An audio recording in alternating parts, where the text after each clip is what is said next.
Welcome to our trash revolution.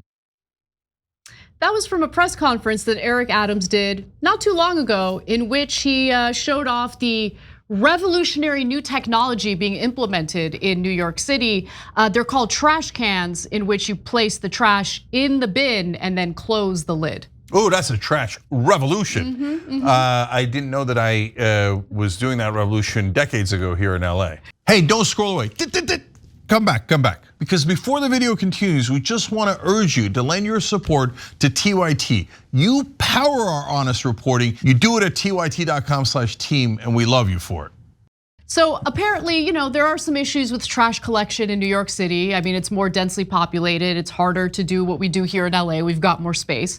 But Cenk, you were not familiar with that video. No, that's the first time I've even heard of the trash revolution. I feel left behind.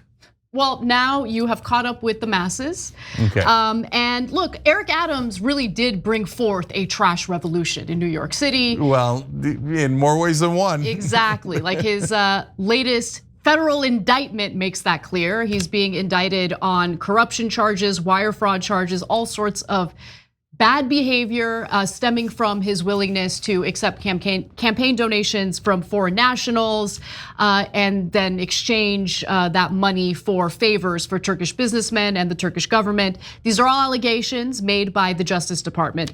But in order to really fully get to know Eric Adams, I thought maybe we can take a look at his time in office, what he's managed to accomplish. So let's do that right now. Now, we played that clip from when the city recently announced their official trash bins. Around that time, Adams wrote a bizarre post calling out a cartoon character. So let's take a look at this graphic. "Sorry, Mr. Rat," he writes. "The all-you-can-eat buffet is coming to an end." I think that's a little bit cute. I'm in favor of it. I will allow it. And then he continues with, "We're the first administration doing the work to get millions of tons of trash off our sidewalks every day. First containers for businesses, and now the official NYC bin for small apartment buildings. This is how we improve the quality of life in our city." No, I'm gonna allow all of that.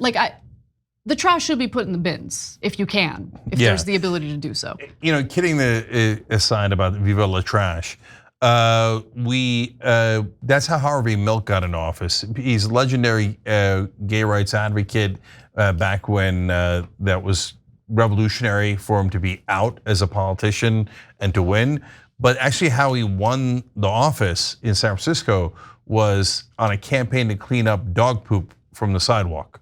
Right? Because the people in San Francisco were sick. Well, apparently this has been a theme in San Francisco for a long time. Sick of trash and crap all over the streets, right? So he said, "I'm gonna clean that up," and that's how he won. And then later became an icon for being out and fighting for gay rights. Don't make the mistake of underestimating how much Americans enjoy their quality of life improving with small things like this, right? So not the best example of Eric Adams doing something to dunk on, although the phrase trash revolution is hilarious.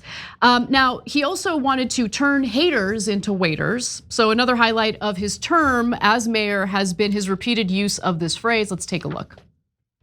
As long as you fight for what you think is right, this country will become the country we want it to be.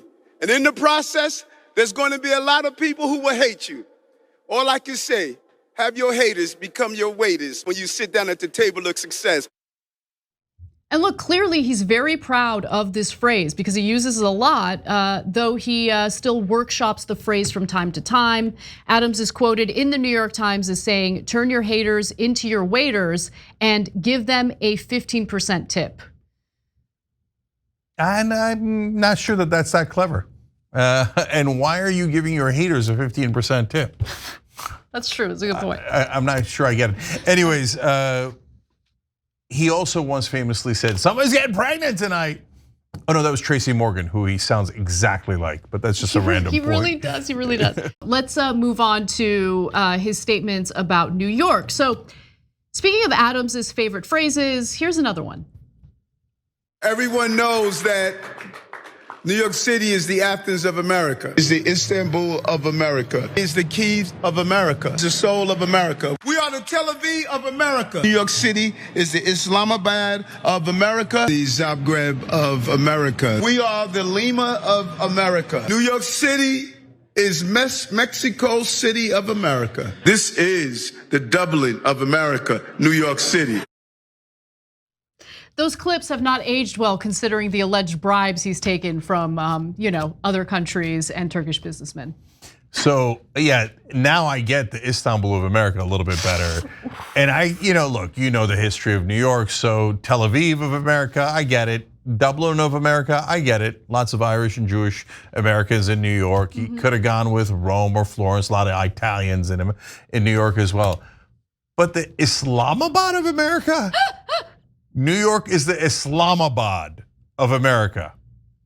Okay, that one is new to me. I did not know that. Oh my gosh. All right. Well, he also wants to remind everyone that 9/11 could happen any day. As you can probably tell by now, Adams isn't always the most effective communicator, but one of the most bizarre statements came last year when he was asked to describe the year in one word. And so here's how he responded.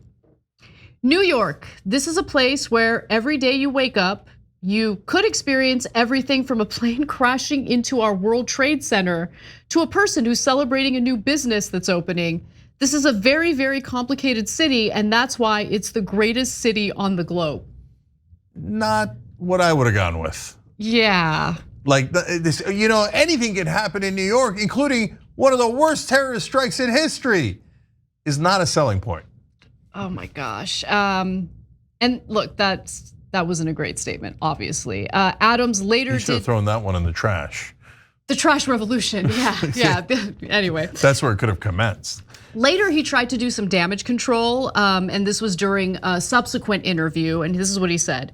The greatest thing about New York City and America was not what happened on 9/11, but what happened on 9/12. We got up, teachers taught, builders built, and we continue to show that we are not going to bend or break. I actually kind of like that statement. Yeah, that's more standard, and God bless. And although I don't think the schools opened on 9/12, but I'm nitpicking.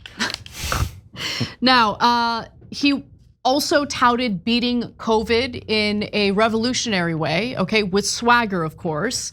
So as he began his term in January of 2022, he made some waves the very first day as mayor when he asserted that New York City needed to beat the COVID epidemic, or pandemic, I should say, with swagger.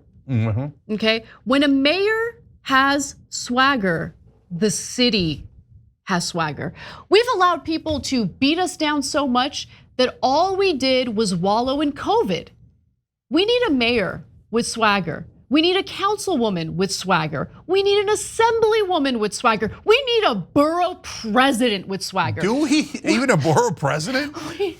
We need a chancellor with swagger. We need a police commissioner with swagger. Oops, too much swagger. No, don't do that. Too much swagger. That's what has been missing in this city, he says. Swagger and Swayze. Those are the two things that you need in a city. Okay. Okay, God bless. I like swagger, okay? You know what we need? We need a young Turks with a host with swagger. So it's corruption? Yeah, mission accomplished. Are you gonna get raided? Because that's what happened to the police commissioner. And then he got replaced with a different police commissioner, and then that police commissioner, within 1 week in office, got raided as well. But you know why? They got swagger. Swagger. They were like, yeah, I'm gonna do the bribery and the corruption. No Allegedly. big deal. Allegedly. Yeah, well, we'll see them in court.